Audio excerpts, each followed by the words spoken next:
দেখুন, আজকে যে মামলাটা আমরা ফাইল করেছি, গত কয়েকদিন আগেও মামলা কয়েকটা ফাইল হয়েছে এবং আমাদের কাছে ইতিমধ্যেই একাধিক মক্কেলরা আসছেন তারা খবরটা জানার পর থেকে।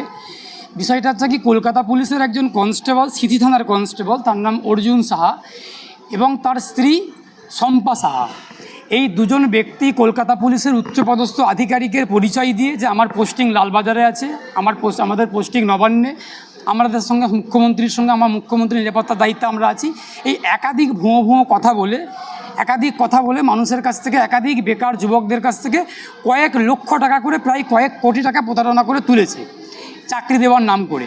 কাউকে বলেছে সেচ দপ্তরে চাকরি দেবো, কাউকে বলেছে পঞ্চায়েত দপ্তরে চাকরি দেবো, কাউকে বলেছে নবান্নে চাকরি দেবো। এই বিভিন্ন কথা প্রতিশ্রুতি দিয়ে, মিথ্যা প্রতিশ্রুতি দিয়ে বেকার যুবক যুবতীদের কাছ থেকে কয়েক লক্ষ টাকা, কারোর কাছ থেকে 13 লক্ষ টাকা, কারোর কাছ থেকে 7 লক্ষ টাকা, কারোর কাছ থেকে 8 লক্ষ টাকা, এমন কয়েক লক্ষ টাকা নিয়ে কয়েক কোটি টাকা আত্মসাৎ করে নিয়ে উনি দিব্যি বহাল তবিয়তে রয়েছেন এবং চাকরিও দেননি আর টাকাগুলোও ফেরত দেননি। প্রতারিত যুবক যুবতীরা তারা টাকা চাওয়ার জন্য যখন যায়, তাদেরকে একের পর এক ছলে বলে কৌশলে তাদেরকে মোটামুটি বিলম্ব করেন, টাকা কিছুভাবে দিচ্ছেন না।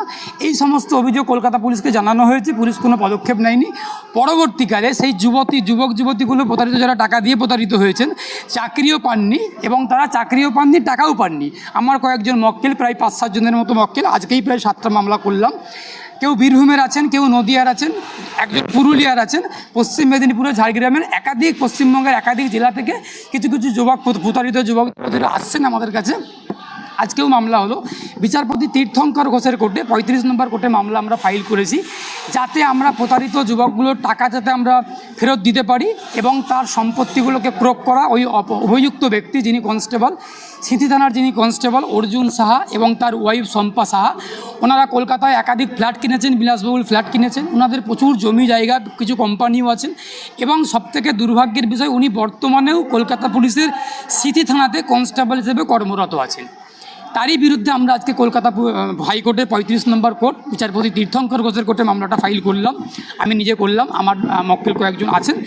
আমাদের বক্তব্য যে আরও অনেক একাধিক ব্যক্তিরা ফোন টোন করছেন, তারা হয়তো মামলা করবেন বা আসছেন, যোগাযোগ করছেন। এই খবরটা সম্প্রচারিত হওয়ার পর থেকে অনেকেই যোগাযোগ করছেন, অনেকেই তাদের দুঃখের কথা জানাচ্ছেন যে তারাও তাদের হতাশার মধ্যে ভুগছিলেন, টাকা পাচ্ছিলেন না, টাকা কোনোভাবে আদায় করতে পারছিলেন না, চাকরিও পাচ্ছিলেন না। সেই জায়গাতে দাঁড়িয়ে একাধিক ব্যক্তিরা যোগাযোগ করছেন, মামলা করছেন। আমরা মামলা আজকেও করেছি, মামলাটা বর্তমানে লিস্টে আছে, খুব দ্রুত শুনানি হবে।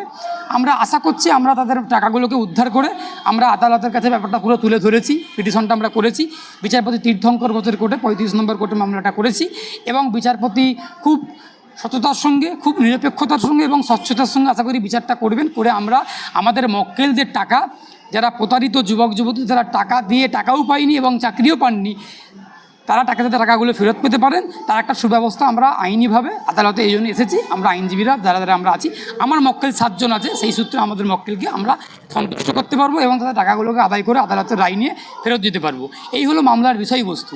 আজকে রাজ্য জুড়ে যেভাবে বেকারদের হাহাকার, এই হাহাকার, বেকারদের যে অবস্থা, বেকারত্ব, কর্মসংস্থান নেই, এটাকে কাজে লাগিয়ে, এই সুযোগটাকে কাজে লাগিয়ে একদল অসাধু ব্যবসায়ীরা, যারা অসাধু কারবার করেন, সেখানে পুলিশ প্রশাসনের উচ্চপদস্থ আধিকারিকরা যুক্ত আছেন। ইনি একজন সিটি থানার কনস্টেবল অর্জুন সাহা, ওনার ওয়াইফ শম্পা সাহা, ওনারা নবান্নের বড় অধিকর্তা, কখনো বলছে লালবাজারের অধিকর্তা, কখনো বলে আমার ডিউটি মুখ্যমন্ত্রী নিরাপত্তার দায়িত্বে আমি আছি। এই সব পরিচয় দিয়ে বেকারদেরকে ঠকিয়ে, বেকার যুবক যুবতীদেরকে ঠকিয়ে তাদের কাছ থেকে লক্ষ লক্ষ টাকা প্রতারণা করেছেন, করে নিয়ে তারা আত্মসাৎ করে বহাল তবিয়তে আছেন। আর বেকার যুবক যুবতীগুলো যারা টাকা দিলেন, তারা চাকরিও পেলেন না আর টাকাও ফেরত পেলেন না, তারা আজকে অসহায় নিরুপায় হয়ে কলকাতা হাইকোর্টের দ্বারস্থ হয়েছে। তাদের মধ্যে 7 জন মক্কেলের বা 7 জন প্রতারিত যুবক যুবতীদের আইনজীবী আমি মামলা করেছি, সেটা আমি জানালাম।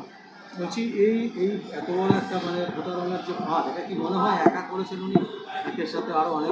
অনেকেই যুক্ত হয়তো আছেন, আমাদের ধারণা সেটা তদন্ত হোক ঠিকঠাকভাবে। আমরা টাকাটাও যেমন ফেরত দেবো, আমরা আইনজীবীরা উদ্যোগ নিয়েছি, আমাদের একাধিক আইনজীবীরা মামলা করছি। আমরা যেমন টাকাগুলোকেও ফেরত দেওয়ার একটা উদ্যোগ নেব, অবশ্যই ফিরিয়ে দেবো। পাশাপাশি অভিযুক্ত যিনি কনস্টেবল আছেন, ওনাকে হেফাজতে নিতে হবে, ওনাকে তদন্তের স্বার্থে হেফাজতে নিতে হবে, ওনার স্ত্রীকে নিতে হবে। নিয়ে কারা কারা এর সঙ্গে যুক্ত আছেন, কারা কারা মাথা আছেন, তাদেরকে খুঁজে বের করতে হবে, ওনাদের শাস্তিটাকেও সুনিশ্চিত করতে হবে। পাশাপাশি যারা প্রতারিত ব্যক্তি, তাদেরকে টাকাটাও ফেরত দিতে হবে। এই দুটো উদ্দেশ্য নিয়ে, দুটো লক্ষ্য নিয়ে মামলাটা আমাদের মূল্য করা। না, মামলাটা আজকে ফাইল হয়েছে এবং আগের মামলাগুলোর মামলার লিস্টে আছে। বিচারপতি তীর্থঙ্কর ঘোষের কোর্টের লিস্টে নাম্বার আছে, অবশ্যই আইটেম নাম্বার আছে, দেখা যাক। কিন্তু নতুন করে আজকে কয়েকটা মামলা আমরা ফাইল করেছি।